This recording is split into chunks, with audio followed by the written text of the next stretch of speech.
এটা ফ্লাস, দেখতে পাচ্ছেন কত সুন্দরভাবে ফুটে আছে, দারুণ লাগছে না? যখন ফুটে না তখন দারুণ লাগে।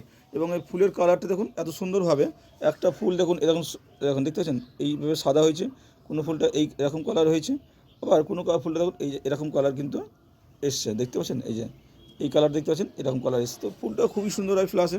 আমরা সবাই জানি যে যখন ফুটে থাকে তখন বাগানে ও একাই রাজ করে, আর অন্য কোনো ফুল কিন্তু বাগানে কিন্তু সেইভাবে কিন্তু স্থান পায় না। আমার এটা ফুল কেবল ফুটতে শুরু করেছে, দেখতে পাচ্ছেন প্রত্যেকটা ডালে ডালে কিন্তু ফুলটা কিন্তু আসছে। বিলিয়ার এমন কোনো যত্ন নেই, তো এই গাছেরও সেইভাবে তাই। এবং খুব সেন্সিটিভ গাছ নয়, আমার কাছে এটা প্রায় 3 বছর ধরে আছে, এবং আমি এভাবে ছোটো করে রেখেছি, ছোট্ট চারা ছিল। আর এই গাছের মেন জলটা ঠিক করে দিলেই এই গাছ কিন্তু আর কোনো সমস্যা করে না। আমি যখন হার্ড পুনিং করি তখন একটা ভারী খাবার দিয়ে দিই, যেমন অন্যান্য গাছে ফাঙ্গিসাইড স্প্রে করছি, ফাঙ্গিসাইড স্প্রে করি, আর তার সঙ্গে একটু অনুখাদ্যও দিয়ে দিই, মাঝে মাঝে স্প্রে করে দিই, কীটনাশক স্প্রে করি মাঝে মাঝে, অন্যান্য গাছে যেমন করি তেমন করি। তাছাড়া আর এমন কোনো কিছু লাগে না। আর মাঝে মাঝে একটু সর্ষের খোলটা মাঝে মাঝে দেই পাতলা করে। তো যাক, তাতেই দেখুন কত সুন্দরভাবে ফুল। তো এই ফুলটা সত্যি অসাধারণ ফুল। নতুন বাগান যারা করছেন তারা কিন্তু আপনাদের কালেকশানে কিন্তু এই ফুলটা রাখতে পারেন।